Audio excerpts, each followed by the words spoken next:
Hi guys, உங்கள் GMS தமிழா எனக்கு வந்து என்ன பற்றி பேச போகிறோம் அப்படின்னு பார்த்தீங்கன்னா, ஒரு கணவன் வந்து பார்த்தீங்கன்னா, என்னோட மனைவி என்னோட அழகாக இருக்கிறாங்க அப்படின்னு சொல்லிட்டு 12 வருஷம் பூட்டி வச்சு சித்திரவதை பண்ணி கொடுமைப்படுத்திருக்காங்க. அது எங்கே நடந்துச்சு, என்ன நடந்துச்சு, அதை பற்றி ஒன்று பேச போகலாம். ஜிஎம்எஸ் தமிழ் வந்து ஃபஸ்ட் டைம் பார்க்கணும், மறக்காமல் சப்ஸ்கிரைப் பண்ணிடுங்க. வீடியோ வந்து ஸ்கிப் பண்ணாமல் பாருங்கள். அப்போ சொல்லிக் கொடுத்தவங்க முழுமையாக வந்து செய்கிறோம். வாங்க வீடியோக்குள்ளே போகலாம்.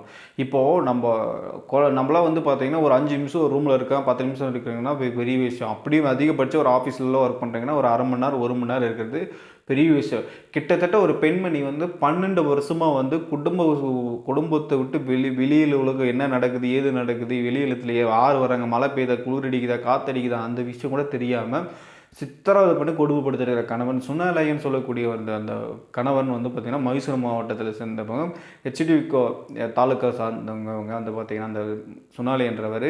அவர் வந்து பார்த்தீங்கன்னா ஒரு கூலி தொழிலாளி. இவங்களுக்கு வந்து பார்த்திங்கன்னா ஒரு மகன் ஒரு மகள் இருக்கிறாங்க, இவங்க மனைவி இருக்கிறாங்க. இவங்க வந்து என்ன பண்ணியிருப்பாங்கன்னா, தினமும் அந்த சிறுவன் வந்து என்ன பண்ணிடுவாருன்னா ஸ்கூலுக்கு போகணும். ஸ்கூலுக்கு போகிறதுக்கு வந்து காலையிலேருந்து ஸ்கூல் போகும்போது அப்பா வெளியே அனுப்பிச்சி விட்ருவாரு. அதுக்கப்புறம் வந்து பார்த்திங்கன்னா மனைவியும் மகளும் வந்து பார்த்திங்கன்னா வீட்டிலேயே பூட்டி வச்சுட்டு கிட்டத்தட்ட வந்து 2 பூட்டு போட்டு வச்சுருவாங்க. 2 பூட்டு போட்டுட்டு ஜன்னல் கதவெல்லாம் வெளியில் ஓப்பன் பண்ண முடியாமல் உள்ள எல்லா பக்கமும் லாக் பண்ணிவிட்டு அந்த மனைவியும் அந்த சிறுமியும் வந்து பார்த்தீங்கன்னா வீட்டுக்குள்ளேயே அடைஞ்சிட்டு இருக்கணும். அவர் வந்து கிட்டத்தட்ட நைட்டு 12 மணி ஆகும். நைட்டு 12 மணி ஆகிற வரைக்கும் வீட்டு கதவு திறக்க மாட்டார். நைட்டு 12 மணிக்கு அப்புறம் கதவு திறந்தாலும் இவர் தான் என்ன விஷயம் இருந்தாலும் வெளியே போயிட்டு வாங்குறது, செலவு பண்ணுறது, இந்த மாதிரி விஷயம்லாம் அவர் தான் செய்வார். அதே மாதிரி அந்த வீட்டில் வந்து பார்த்தீங்கன்னா அந்த 15 மணி நேரம் 17 இருக்கிறனால இருந்தாலும் வீட்டில் வந்து பார்த்தீங்கன்னா ஒரு கழிவு கூட கிடையாது. அப்படி அடிச்சு விட்டுட்டு சும்மா வீட்டில் இருந்தால் எப்படி இருந்திருக்க முடியும்? அப்படி வந்து ஒரு 12 வருஷமாக ஒரு இது வந்து பார்த்தீங்கன்னா ஒரு சிறுமி வந்து பாதிக்கப்பட்டிருக்காங்க. அதேமாதிரி அந்த மனைவியும் வந்து பாதிக்கப்பட்டிருக்காங்க. ஏன் அப்படின்னு பார்த்தோன்னா, அந்த மனைவி வந்து கணவனோட கொஞ்சம் அழகாக இருக்கிறாங்க அப்படின்னு விஷயத்தினால இப்படியெல்லாம் வந்து கொடுமைப்படுத்தி சித்திரவதை பண்ணி பார்த்தீங்கன்னா மைசூர் மாவட்டத்தில் வந்து மிகப்பெரிய கொடூரமான ஒரு கிறுக்கனை வந்து அரெஸ்ட் பண்ணியிருக்காங்க. இது வந்து பார்த்தீங்கன்னா என்ன நடந்துச்சு அப்படின்னா, சமூக ஆர்வலர்கள் வந்து இந்த விஷயம் வந்து அக்கப்பக்கத்தினர்களுக்கு வந்து விஷயம் தெரிய வருது. தெரிய வந்ததுக்கப்புறம் ஏன்னா 12 வருஷம் இருக்குங்க, ஒரு விஷயம் ஒரு வீட்டில் நடக்குதுன்னா முன்னாடியே சொல்லி அவங்களை வந்து காப்பாற்றிருக்கலாம். இவ்வளோ நாள் கழித்து வந்து இப்போ இந்த விஷயம் மாதிரி நடக்குது அப்படின்னு விஷயத்த சொல்ல வரீங்க. ஆனால் வந்து முன்னாடியே காப்பாற்றினா அந்த சினிமியை வந்து அந்த பெண்மணி வந்து காப்பாற்றிருக்கலாம். இவருக்கு வந்து ஒரு கவுன்சிலிங் கொடுத்து அந்த மேலே பிரச்சனை கொடுத்துருந்தா கண்டிப்பாக வந்து மீட்டெடுத்துருக்கலாம். இப்போ 12 வருஷத்துக்கு அப்புறம் அந்த சிறுமி பார்க்கும்போது அப்படி மெலிஞ்சு போயிட்டுருக்காங்க. அந்த அளவுக்கு போயிருக்காங்க. அந்த சிறுமி வந்து அந்த பெண்ணை வந்து பார்த்தோன்னா யாரும் பக்கத்தில் இருக்கிறவங்க யாரை வந்து பார்த்துருக்கூடாது, மனைவி வந்து பார்த்தோன்னா அக்கம் வந்து யாரும் இதுக்கு எனக்கு கூட்டிகிட்டு போயிடக்கூடாது அப்படின்னு விஷயம் சொல்லி பேசிடக்கூடாது அப்படின்னு ஒரு எண்ணத்தில், தவறான ஒரு எண்ணத்தில் வந்து 12 வருஷமாக அந்த சிறுமியை அந்த குழந்தைகளை வந்து பாதிக்கப்பட்டுறாங்க. இதில் என்ன இன்னும் கொடுமை என்னான்னு பார்த்தீங்கன்னா, இந்த சிறுவன் இருக்கான் இல்லை, பெரிய குழந்தை, அந்த குழந்தை வந்து பள்ளிக்கு அனுப்பிச்சி விட்ருக்காங்க.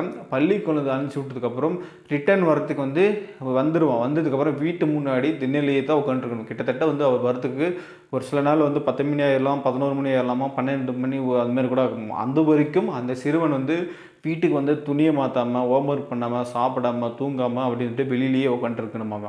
அந்த சிறுவன்லாம் எப்படி கஷ்டப்பட்டுருப்பான்னு தெரிஞ்சு பாருங்கள். அதேமாரி அந்த குழந்தை வந்து பிஞ்சு குழந்தை கூட இருக்குது. அந்த குழந்தைக்கெல்லாம் எப்படி வந்து வெளி உலகம் தெரியாமல் வெளியில் போகாமல் எப்படி ஒரு நாள் 2 நாளாக யார் இருந்துடலாம். அது வந்து அந்த குழந்தைக்கு கிட்டத்தட்ட ஒரு 8 வயசு ஆகுதுன்னு வச்சுக்கோவே, 4-5 வயசு ஆகுதுன்னு வச்சுக்கோவே, 5 வருஷமாக எப்படி வெளி உலகத்தை போகாமல் எப்படி இருந்திருக்கும். ஒரு சவுண்டு போடும், ஒரு வாமிட் எடுக்கும், ஒரு பாத்ரூம் போவாங்க. இப்படின்ற விஷயத்தெல்லாம் நீங்கள ஒரு நாளைக்கு ஒரு 10 டைம் பாத்ரூம் போகிறீங்கன்னா கூட எத்தனை முறை இருந்துருக்கலாம்.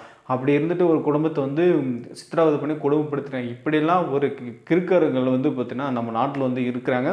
இந்த மாதிரி இன்னும் எத்தனை பேர் இருக்கிறாங்கன்னு தெரியல. நம்மளுக்கு இந்த நியூஸ் வந்து தெரிஞ்சனால மட்டும் தான் நம்மளுக்கு வந்து பேச போகிறோம்.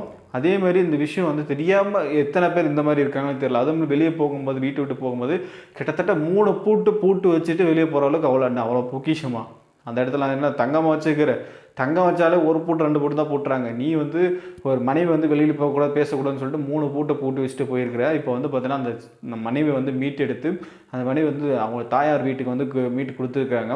இந்த விஷயம் வந்து பார்த்தீங்கன்னா கர்நாடக மாநிலத்தில் வந்து மிகப்பெரிய பரபரப்பாக பேசிட்டு இருக்குது. இந்த மாதிரி கிறுக்கர்களை என்ன பண்ணலாம் அப்படின்ற விஷயத்தை வந்து கமெண்ட் பாக்ஸில் கமெண்ட் பண்ணுங்கள். இந்த மாதிரி தெரியாமல் நிறைய பேர் இருந்தாலும் உங்களுக்கு ஏரியாவில் எதனா தெரிஞ்சால் தயவு செஞ்சு இந்தமாதிரி போலீஸ் ஸ்டேஷனுக்கு பக்கத்தில் இருக்கிறதுங்க சொல்லுங்கள். சொன்னால் மட்டும்தான் இந்த மாதிரி நிறைய பேர் வந்து மீட்டெடுக்க முடியும். இந்த மாதிரி இருக்கிறாங்க, நிறைய பேர் இருப்பாங்க. வெளியே ஒரு சில பேர் தெரியாமல் இருக்கும், ஒரு சில பேர் தெரிஞ்சிருக்கும். இந்த மாதிரி எத்தனை நடக்குதுன்னே தெரியல நாட்டில். இந்த மாதிரிலாம் நடந்துகிட்ருக்கு. தயவு செஞ்சு இதுமாரி கொஞ்சம் தெளிவாக இருந்துக்கோங்க சொல்லிக்கிறேன். இது விட முடிச்சுக்கலாம். நெக்ஸ்ட் வீடியோவில் சந்திக்கலாம்.